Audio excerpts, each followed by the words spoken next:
सत्य, ईमानदारी और निरंतरता के सिद्धांतों पर आधारित स्थानीय, राष्ट्रीय और अंतर्राष्ट्रीय समाचारों को टेक्स्ट, ऑडियो और वीडियो के रूप में साझा करने के लिए लाइक, कमेंट और शेयर करें। अब संक्षिप्त समाचार सुनिए। तेल खरीदना बंद करने से रूस का भरोसा क्या भारत पर कम होगा? भारत अमेरिका ट्रेड डील पर विपक्ष के सवालों के बाद पीयूष गोयल ने क्या दिया जवाब? कौन है जनरल नरवणे और अप्रकाशित किताब में ऐसा क्या लिखा है जिस पर हो रहा है हंगामा? ईरान में इस्लामिक शासन के खिलाफ बड़े प्रदर्शन, क्या दोहराया जाएगा इतिहास? बलूचिस्तान में हुए सिलसिलेवार हमले से चीन और अमेरिका क्यों चिंतित है? उत्तर प्रदेश में एक परिवार का दावा, मोमो के लालच में नाबालिग ने दे दिए घर के करीब 8.5 लाख के गहने। ट्रंप के दावों से गहराई संदेह, क्या भारत इतना कर पाएगा? बयानों में भी है फर्क। राहुल गांधी के भाषण पर लोकसभा में दूसरे दिन भी हंगामा, केंद्रीय मंत्री बोले सदन को गुमराह न करें। अंकिता भंडारी हत्याकांड में सीबीआई ने अपनी एफआईआर में क्या कुछ लिखा, जान लीजिए। धुरंधर 2 का टीजर बोले तो खोदा पहाड़ निकली चुहिया। नए टीजर के नाम पर फैंस से अडानी ग्रुप की कंपनियों के शेयरों में दिखी रॉकेट सी रफ्तार, शानदार बढ़त के साथ बंद हुए बाजार। सिर को लेकर चुनाव आयुक्त के खिलाफ महाअभियोग लाएंगी ममता बनर्जी? अन्य विपक्षी पार्टियों के हैं संपर्क में। अफगानिस्तान दुनिया में सबसे खतरनाक क्यों है? पग पग पर हैं लैंडमाइंस, जानिए यूएन की रिपोर्ट। ब्रिटेन में इस्तीफा, अमेरिका में बिल क्लिंटन जांच में गवाही देंगे। भारत के राष्ट्रीय सुरक्षा सलाहकार डोभाल सरकारी दौरे पर सऊदी अरब पहुंचे, क्या मसला है? अब पूरी बाकी मुख्य खबर सुनिए।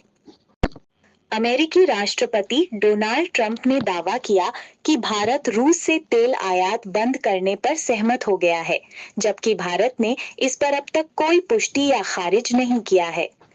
रूस और भारत का द्विपक्षीय व्यापार वित्त वर्ष 2024-25 में 68.7 अरब डॉलर था, जिसमें 52.73 अरब डॉलर का तेल शामिल था।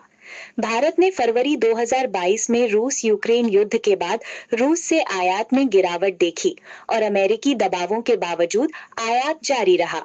केंद्रीय वाणिज्य और उद्योग मंत्री पीयूष गोयल ने स्पष्ट किया है कि भारत अमेरिका ट्रेड डील में कृषि और डेयरी सेक्टरों के हितों से कोई समझौता नहीं किया गया है। हाल ही में अमेरिकी राष्ट्रपति डोनाल्ड ट्रंप और प्रधानमंत्री नरेंद्र मोदी ने टैरिफ घटाने और समझौते पर सहमति की घोषणा की थी। विपक्षी नेताओं ने इसमें किसानों के हितों की अनदेखी का आरोप लगाया, लेकिन गोयल ने कहा कि संवेदनशील क्षेत्रों की रक्षा की गई है। लोकसभा में सोमवार और मंगलवार का दिन हंगामेदार रहा, जिसका कारण राहुल गांधी का भाषण था। उन्होंने जनरल मनोज मुकुंद नरवणे की अप्रकाशित किताब के कुछ अंश पढ़ने की कोशिश की, जिसमें 2020 के लद्दाख विवाद और सेना की रणनीति का विवरण था। भाजपा नेताओं ने आपत्ति जताई और कहा कि अप्रकाशित किताब के अंश पढ़ना उचित नहीं है। इसके बाद संसद में विवाद बढ़ गया और विपक्ष तथा सत्ता पक्ष आमने सामने आ गए। ईरान में आर्थिक संकट ने विरोध प्रदर्शनों को जन्म दिया है।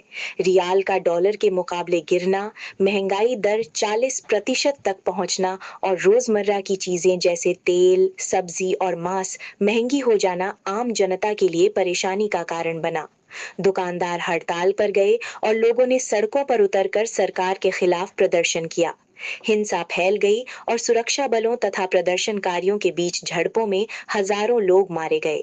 बलूचिस्तान में हाल ही में हुए सिलसिलेवार हमलों में 31 नागरिक और 17 सुरक्षाकर्मी मारे गए।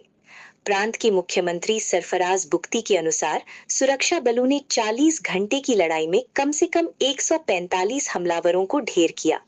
बलूचिस्तान लिबरेशन आर्मी (BLA) ने हेरोफ 2.0 ऑपरेशन की जिम्मेदारी ली और सुरक्षा बलों पर हमले और अपहरण की बातें कहीं, जिससे क्षेत्र में तनाव और हिंसा बढ़ी। उत्तर प्रदेश के देवरिया में 7वीं कक्षा के एक 14 वर्षीय किशोर ने घर के करीब 8.5 लाख रुपए के गहने मोमो विक्रेताओं को दे दिए। परिवार को ये तब पता चला जब किशोर की बुआ अपने गहने लेने आई और अलमारी में उनका सारा सामान गायब पाया। पुलिस ने मुकदमा दर्ज कर एक अभियुक्त को गिरफ्तार किया और कुछ गहने बरामद किए, जबकि बाकी अभियुक्तों की तलाश जारी है। अमेरिकी राष्ट्रपति डोनाल्ड ट्रंप ने कहा कि भारतीय प्रधानमंत्री नरेंद्र मोदी ने रूस से तेल खरीद बंद करने पर सहमति जताई है। इसके साथ अमेरिका भारत पर टैरिफ 25% से घटाकर 18% करेगा। ट्रंप ने ट्विटर जैसे प्लेटफॉर्म पर लिखा कि उन्होंने पीएम मोदी से व्यापार, यूक्रेन युद्ध और वेनेजुएला से तेल खरीद के मुद्दों पर चर्चा की। ये घोषणा अमेरिका भारत संबंधों में तनाव को कम करने की संकेत के रूप में देखी जा रही है। लोकसभा के बजट सत्र में लगातार दूसरे दिन नेता प्रतिपक्ष राहुल गांधी के भाषण को लेकर हंगामा हुआ। उन्होंने जनरल एमएम नरवणे की अप्रकाशित किताब के कुछ अंश पढ़ने की कोशिश की, जिस पर सत्ता पक्ष ने आपत्ति जताई। रक्षा मंत्री राजनाथ सिंह और गृह मंत्री अमित शाह ने कहा कि सदन में प्रामाणिकता के बिना किसी पुस्तक या पत्रिका के अंश नहीं पढ़े जा सकते। इसके बाद सदन को स्थगित करना पड़ा। उत्तराखंड के अंकिता भंडारी हत्याकांड मामले में सीबीआई ने एफआईआर दर्ज कर अपनी जांच शुरू कर दी है।